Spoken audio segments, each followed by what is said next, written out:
Hi, I'm Gavin Millard, Deputy CTO of VM, and I'm going to talk about the JZ rule of cyber. So what does that actually mean? Well, first off, let's think about the current state of cybersecurity. And this is a very frustrating statement. This has frustrated me for many, many years. Like looking at lots and lots of different attacks out there. Unfortunately, behind every breach headline are known flaws. If you look at any of the big breaches that have happened over the years, they're either the initial ingress point, the initial point of entry into an organization, or somewhere within the attack path are known flaws that are easily leveraged by attackers. I'll use the unfortunate incident with LastPass just recently as an example. So LastPass were breached at the end of last year. And that breach, next slide, please. That breach, unfortunately, enabled attackers to be able to get into LastPass's cloud environment. Now, how that actually happened was very interesting. If you read all of the forensics on the attack, the initial ingress point, that initial point of entry, was actually leveraging a Plex server vulnerability. Plex, for people that don't know what that is, it's a multimedia server that many people have in their homes to be able to share videos with the TVs in the house. Now, the vulnerability in Plex was actually discovered by Tenable in 2020, CVE 2020-5741. That vulnerability, in reality, wasn't a very big vulnerability. It was a CVSS v2 of 6.5, v3 of 7.2. So like a medium to high vulnerability, but on a piece of software that many people wouldn't really care about.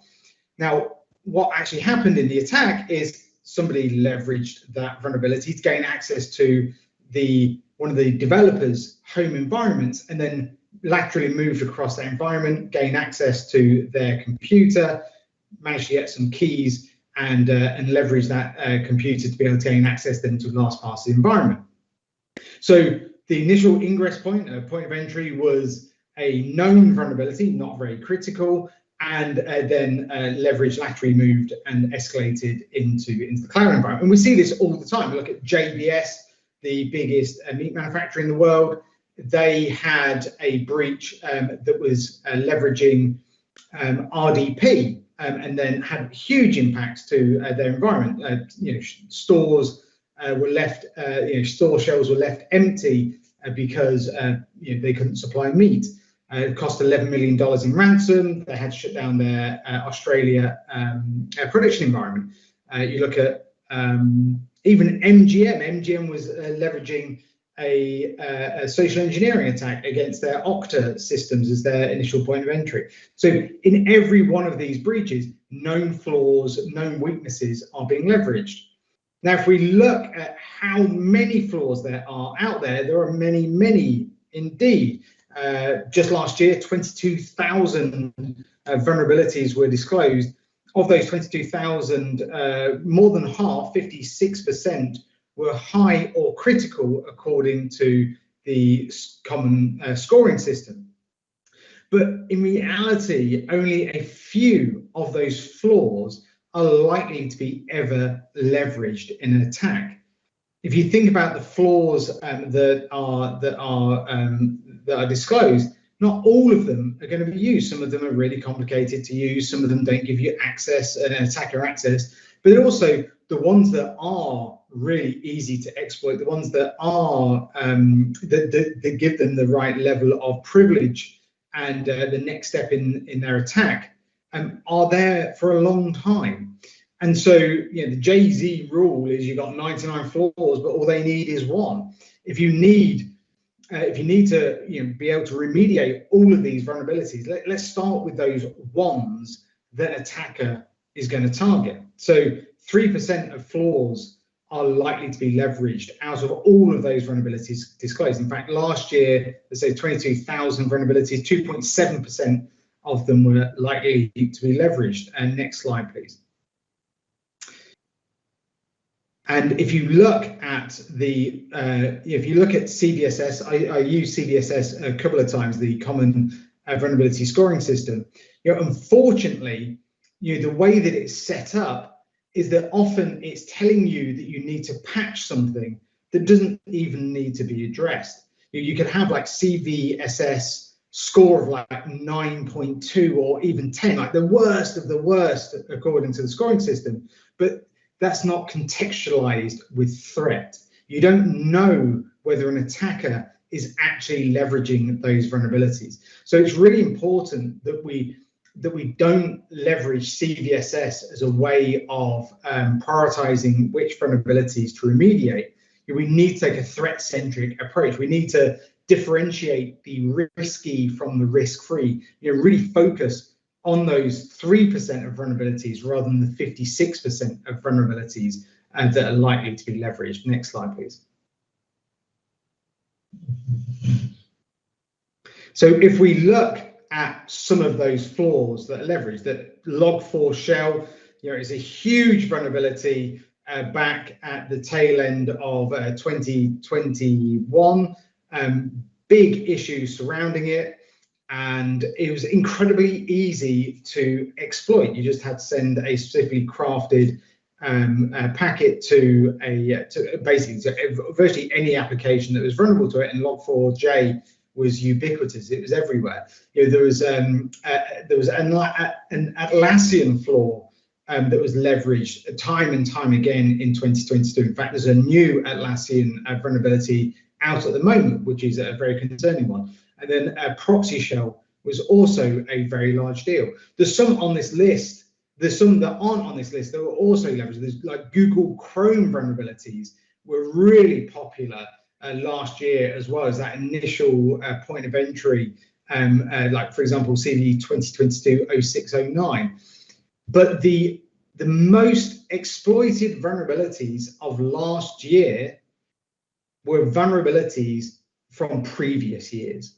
They were the known vulnerabilities out there. So many organizations really worry about 0 days, but in reality, they need to worry less about 0 days and more about the 100-day or the 1,000-day of these vulnerabilities that have been known and leveraged by attackers. Known vulnerabilities that are easily leveraged have a very long lifetime in organizations. In fact, Log4 shell, many companies were going out and trying to find Log4 shell in their environments. The US federal department spent over 30,000 hours tracking it down and fixing it. But unfortunately, it's then reintroduced into the environment by DevOps. It's not identified on certain systems, so it will continue to be leveraged in coming years. Next slide, please.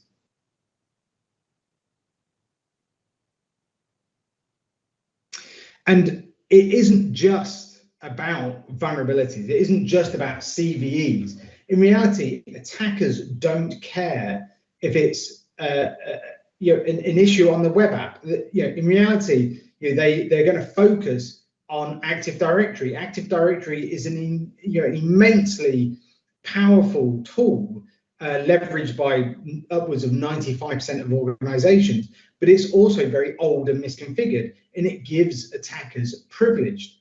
They don't care whether it's a help desk that they're speaking to gain access, for example, with the MGM breach, or in fact a misconfiguration in the cloud. All they care about is getting the next step in the attack path, and being able to figure out which step they're going to take so you can disrupt that attack path is, for me, the only way to do proactive cybersecurity. Know the flaws that they're going to target, know the flaws that they're going to leverage to be able to gain privilege and lateral movement across the environment, and address them before they leverage them. Next slide, please. So let's talk about that attack path for a couple of seconds. So we've talked about this like initial foothold, and that's very often via phishing. But often phishing is intrinsically linked to things like web browser vulnerabilities or Microsoft vulnerabilities. One of the most popular vulnerabilities was CV 2017-0199. It was leveraged time and time again because it was on people's desktops, and all it required was a single click to take advantage of it. But once they have that initial foothold, they then explore the environment. They look at all the systems in the environment and which ones are of interest. In reality, the most important one is Active Directory. They're looking for Active Directory because they can then gain privilege. They can elevate. And once they can gain privilege, it's a very difficult job to stop them from doing whatever they want. They evade, they get rid of all the forensic footprints, and delete all the logs associated with their breach.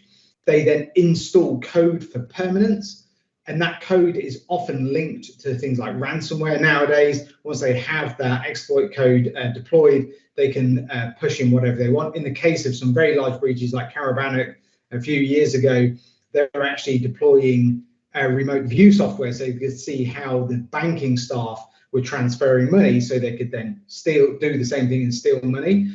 But in reality, nowadays, most of the time, it's holding targets to ransom.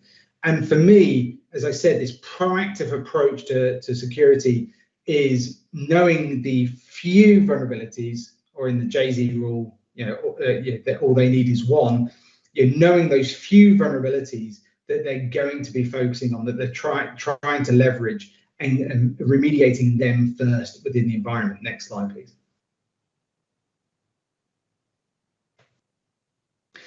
So to be able to do this effectively, though, what we need to be able to do is, first off, differentiate those vulnerabilities that are likely to be exploited and those that aren't. Now, to be able to do that, as I said, we need threat context. At Tenable, for example, we leverage machine learning to be able to predict the vulnerabilities that are likely to be exploited. But once you know those vulnerabilities, you then have to go out and find all of them within your environment and then effectively fix them. Either mitigate or remediate, address those flaws. And to be able to do that effectively, you have to operationalize the process of identifying and addressing these flaws. Now, for me, it's all about how you communicate the needs of cybersecurity, the priority of these things, the priority of being able to identify and address these issues. Quite often we hear about metrics being used in security of like how many things you've blocked on the firewall, or how many pieces of malware EDR has stopped, but that means nothing. You really have to be able to operationalize the process of proactively identifying and addressing these things. And as I said, we do that with effectiveness metrics. Next slide, please. And as an example, let's measure how quickly an organization can assess the whole environment for these few vulnerabilities, these few misconfigurations, these few exposures that are likely to be leveraged, and be able to gamify that and say, well, my department takes 3 days to be able to identify a vulnerability, whereas this department takes 6 days. What can I learn from my department to be able to enhance assessment in another area? But then also, how quickly am I remediating these or addressing these before they're leveraged? Again, being able to put a time limit on that.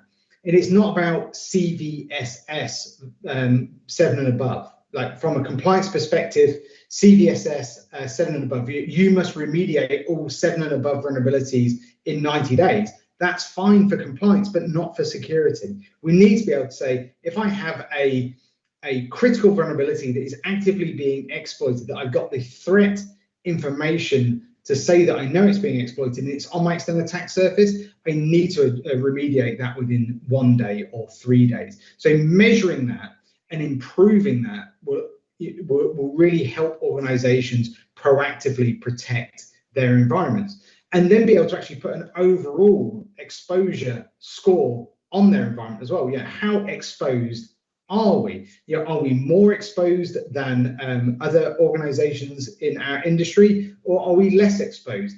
are we better at patching or are we not? Are we better at identifying or are we not? Being able to measure things and compare is incredibly powerful to drive operationalization and improvement. Next slide, please. So to be able to do this effectively, we have to be able to identify and assess exposures across everything.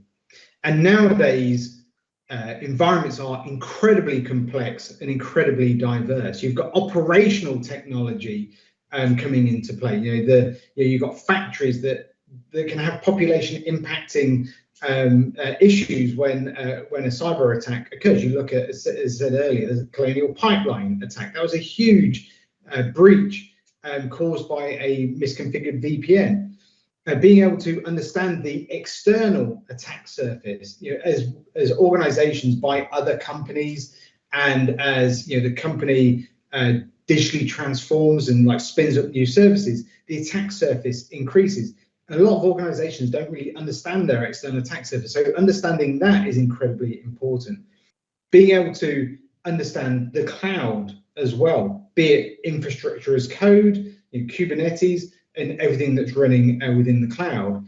And then also being able to understand the identity, being able to understand Active Directory, and being able to understand identity and access within the cloud. Being able to understand all these things and then put a threat, an understanding of what threats are truly important will enable organizations to take this proactive approach to security. And again, we do this at Tenable, leveraging AI and machine learning to be able to differentiate the risky from the risk-free, be able to say to you, these are the most important things. Go fix these 5 things first. Don't worry about anything else. These are the 5 things that are likely to be exploited in the coming days that could lead to a breach. And then be able to bring that up into an attack path, be able to see how an attacker could find an RDP server on the external attack surface and then pivot, laterally move, and elevate through the environment to get to the crown jewels. And being able to see all of that in one unified platform is the only way you can do proactive security through exposure management. Next slide. So if you do this right, if you take this proactive approach to security, you're going to make it really difficult for attackers to find that foothold, getting rid of RDP on the external attack surface, addressing that VPN misconfiguration in the entire OT environment, patching Log4 shell, identifying these flaws that they always leverage. If you take the foothold, it's really difficult to get into the environment. And then if you understand the path to privilege, then and address those flaws, then it's going to be impossible for them to be able to laterally move and install code across the environment. And the best thing is, if you do proactive security right, there's no breach to block in the first place because they haven't got a foothold and they've got no path to privilege. And with that, please let me know if you have any questions.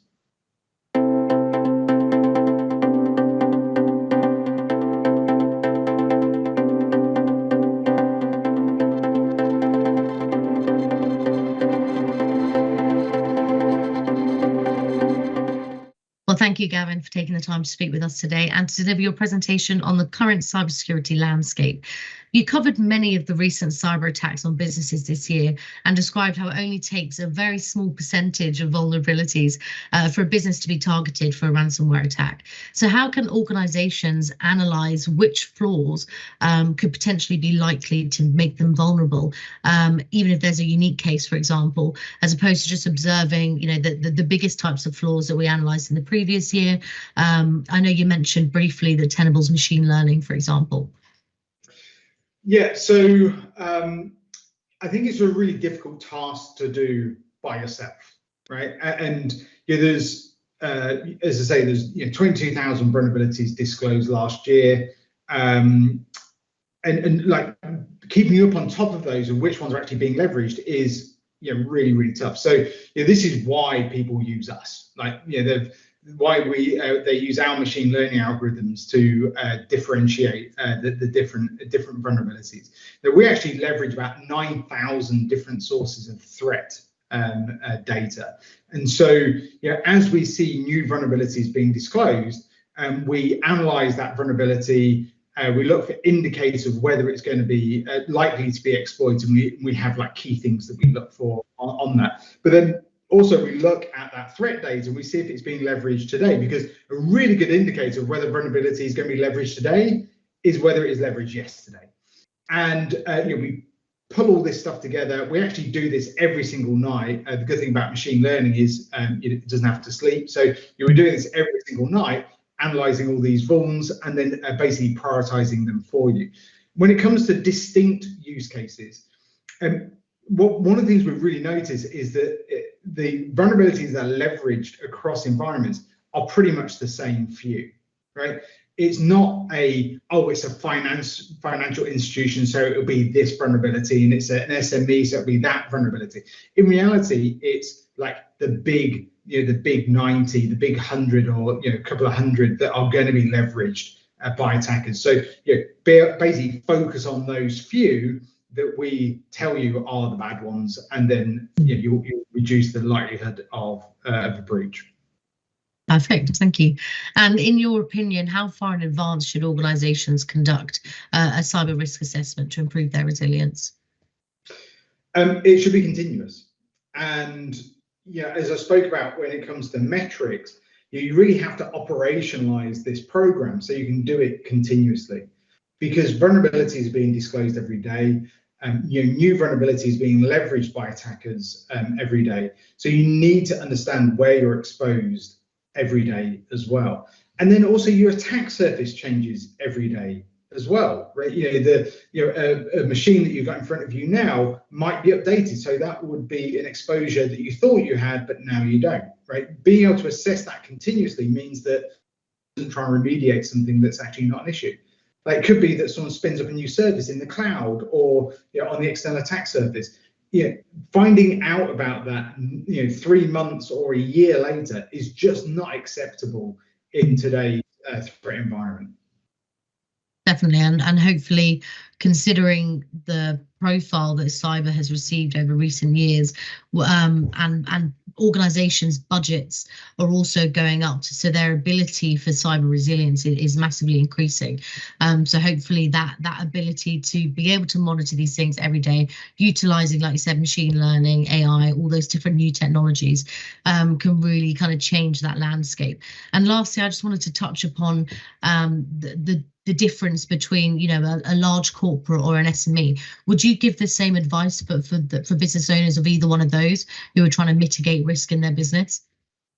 Well, I think one of the biggest differences between large and small companies is how much you have to think about cost of remediation and mitigation. So a large company, let's take a big financial, they may have 100,000 systems, and patching or mitigating that is going to be hard across 100,000 systems. So you have to make a cost-based, risk-based decision on that. Whereas if you're a smaller company, like, you should be remediating things very quickly and don't worry about which system is most important versus least, because you've got a smaller amount of systems. Like SMEs, for me, like, cybersecurity is really expensive, right? And the EDR and things like that, is costing you a lot of money on the endpoint, as well as other controls. Like, if you can take this proactive approach of mitigating or remediating these issues before they become a breach and before these tools actually kick in and fix things, then you're actually going to save money. So, like, for me, for an SME, like, proactive security is far easier to accomplish than a larger org. So for larger orgs, take a cost-based, risk-based approach to remediation. For a smaller company, just fix the things that are likely to be leveraged. Perfect, thank you. Wise words to end on, Gavin, so really appreciate it. If anybody has any further questions, please feel free to reach out to Gavin on the platform and connect to find out more. So thank you. Thank you very much.